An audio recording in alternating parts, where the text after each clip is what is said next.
One of the topics, Sarah, that was addressed at the annual league meeting when John Harbaugh sat down with reporters was Mark Andrews. And as you and I discussed in our pre-show meeting, there was a little bit of a switch up here when it comes to the public messaging when you go back and compare it to what Eric DeCosta had to say about Mark and Mark's future back in February in Indianapolis at the Combine. What was your initial reaction to Harbaugh's comments? And I tell you what, we might as well play him first and then react on the other side. What do you think? Yeah.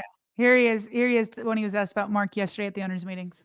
Contact, back and forth. I mean, it's not like guys want to hear from me every day, any of them. It's like, Coach, you call me again, But Mark's in a good place. He's working really hard. I do fully expect him to be playing for us next year. He's just too good a player.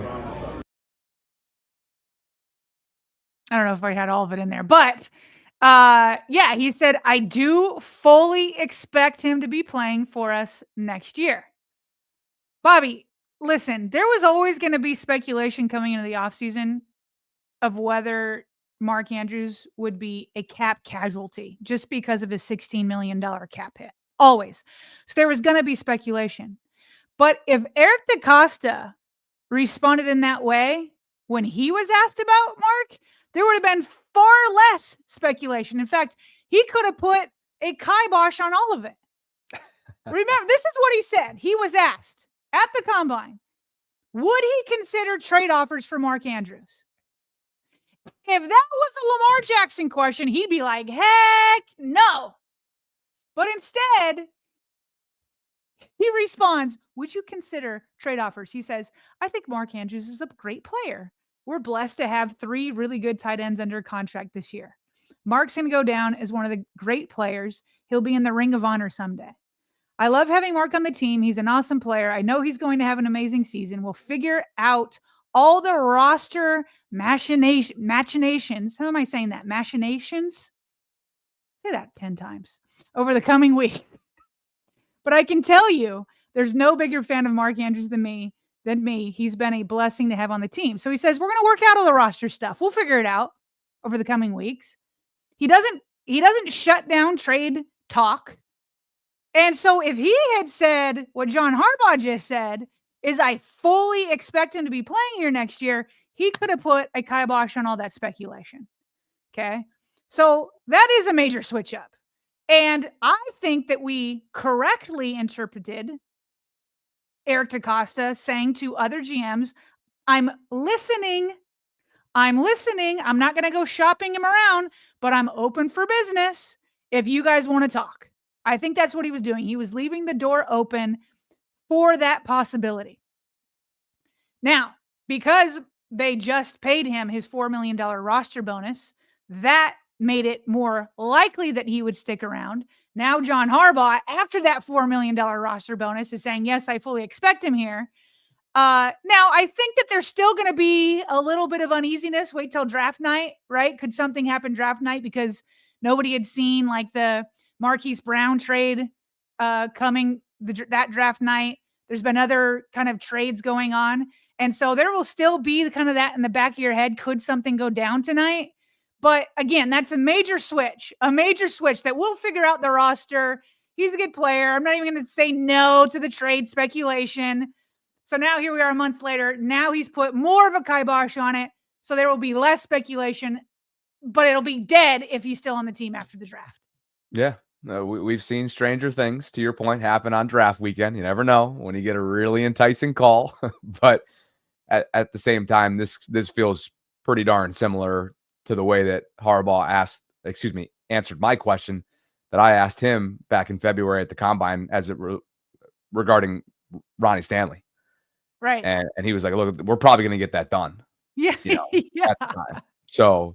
Right. So when it's going to be done, they let us know. They're never going to go out and say, no, he's going to be gone. They didn't even do that with Brandon Stevens. The furthest they went was that, he'll be able to test the market type thing, or he'll be able to go and see what his value is.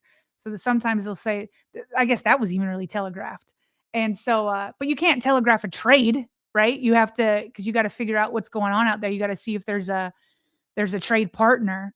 And so, but they definitely left the door open. I don't know that there was much much of a bite. And I said this earlier that there might not be, because this is such a deep draft in terms of tight ends.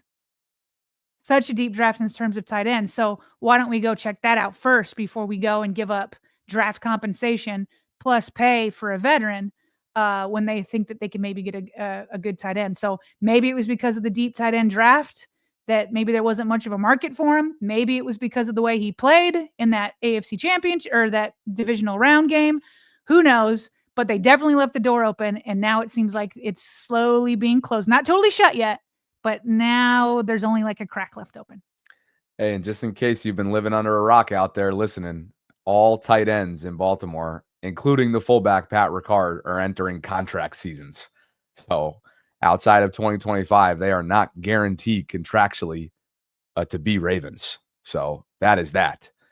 Now, speaking of contracts and extensions from our opening topic, another discussion point from yesterday at the league meeting was John Harbaugh sharing that there has been internal discussions, which isn't exactly groundbreaking news, Sarah, but related to Lamar, who's under contract for the next several years in Baltimore. But as we know, in the mid 40s will be his cap hit for 25. It skyrockets to the mid 70s in 2026, which is obviously not feasible, not very optimal for team building.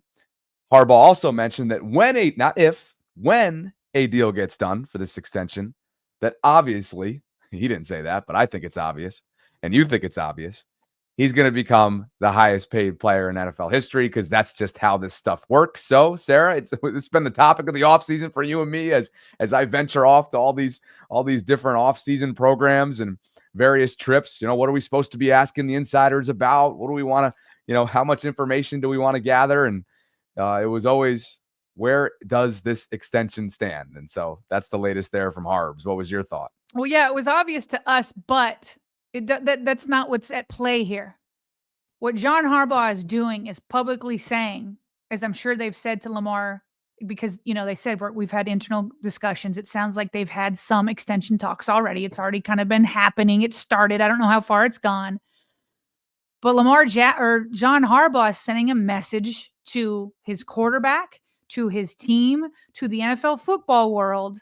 That's our guy, and we will make him the highest paid player. That is equivalent to the Cincinnati Bengals saying, we're going to make Jamar Chase the highest paid non-quarterback in NFL football history. And they did it.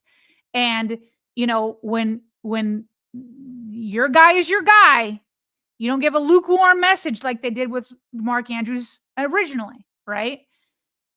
There is no way they want to see a world without Lamar Jackson in his prime years outside of Baltimore.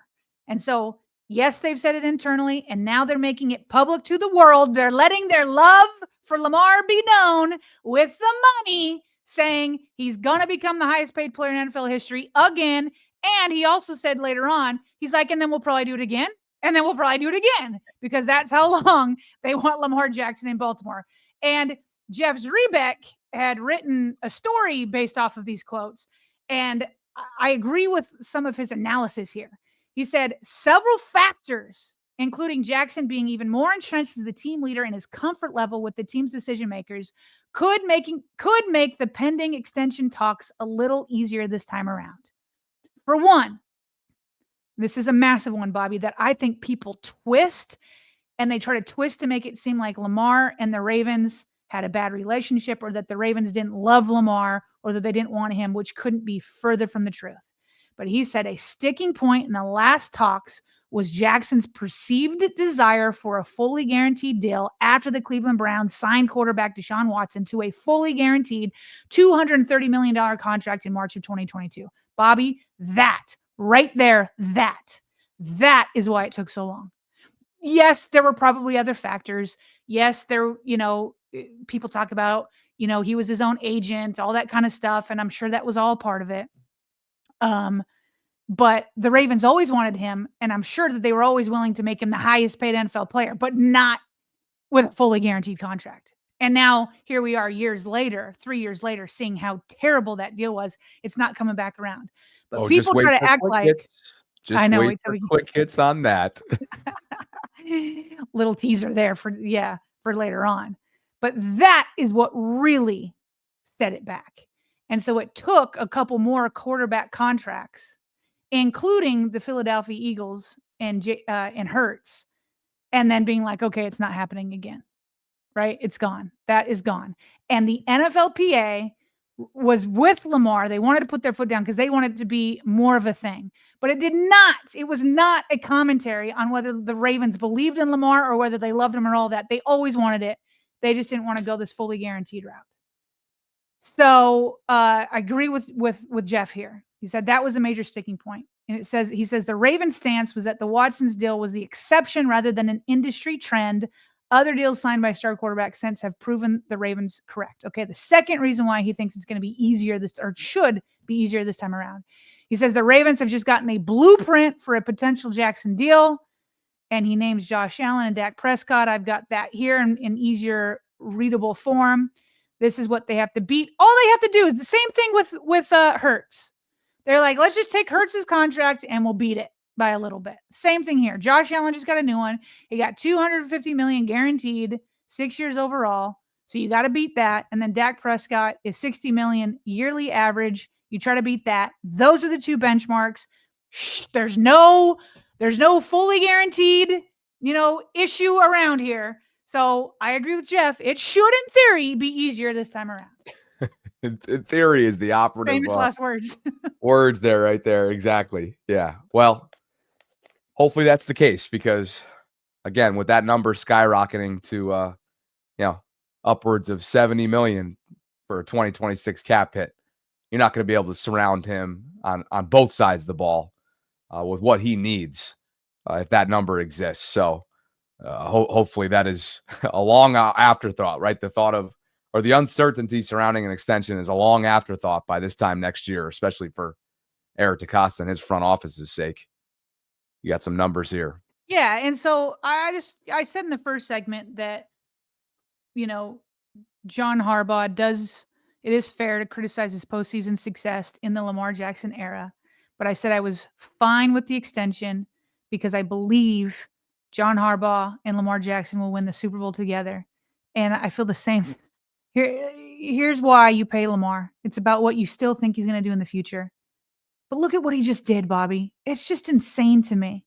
He's the only quarterback in NFL history to have a season with 4,000 passing yards, 40-plus passing touchdowns, and 800 rushing yards. Talk about a complete quarterback. Lamar Jackson is responsible for 25% of all games in NFL history where a quarterback has had a perfect passer rating. Well, since he got in the league, I shouldn't say in NFL history. 25% of the perfect passer rating games. And then check this out. Even though he's had 4,000 plus passing yards, he had that last year. Check this out. This graphic from, what is that? Pickenham. The most garbage time passing yards. Okay. So there's that 4,000 yards. There were not a lot in garbage time. Here are the top 14 quarterbacks with the most garbage time passing yards. Jared Goff, 857, so almost 20% of his total passing yards. Jordan Love, 826, 24%, almost a quarter of his passing yards are in garbage time. 20% for Bo Nix, 20% for Caleb Williams, 15% for Baker Mayfield, 30% for Drake May, 16% for Josh Allen, 15% for Kyle Murray, 15% for Jaden Daniel, 20% for Bryce Young, 21% for Will Levis, 21% for Dak Prescott, 11% for Brock Purdy, 8% for Joe Burrow. We've hit the 8% mark. Lamar's not even in the top 14. You cracked me up here. You made me want to go look up Josh Johnson's 2024 stats, so I did. He played in 6 games. Who did? Like it's just I just feel like context to this graphic is that Josh Johnson played in 6 games. Doesn't take away at all from Lamar, obviously. Yeah. But they're just like, at times, they're like, you know what? You're all set for the day. Go ahead and sit for the fourth quarter. Josh, come on in. Snoop, a couple years ago, come on in. And how many times did we hear from Bills fans that were like, you know, oh, well, Josh Allen sat out. Yeah, well, so did Lamar. And guess what? When Josh didn't sit out, 16% of his passing yards was in garbage time, which, you know what, is fine. It's not like it's crazy. But Lamar is so efficient, and he just is so good when it matters most in the regular season. Now bring it in the postseason. Might be one of the better backup jobs out there. Hey, Cooper, you're going to get 6 games. You're not going to get 6-game starts, but you're going to get a handful of reps, as Josh Johnson and Tyler Snoop Huntley have had a chance to do in years past, and put some film on tape, put some reps on tape. And I know you covered this while I was gone, but I love this because Lamar Jackson is still burning on this. So the NFL last week put up a video that said 32 days until the draft, and then put up the video of, Lamar being picked at the 32nd pick in 2018. And Lamar quote and tweets it. He says, all 32 said, nah, I'm a FWU. Had me feeling like 50. Yeah, this is good. It's still burning. That was good. We had some fun with that for sure. And if I'm remembering correctly, it was one of those just slow days, Sarah. Last week was insanely slow in the Ravens content world. Yeah, the Cheeto signing.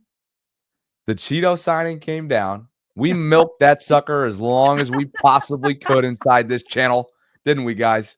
Yes, we did.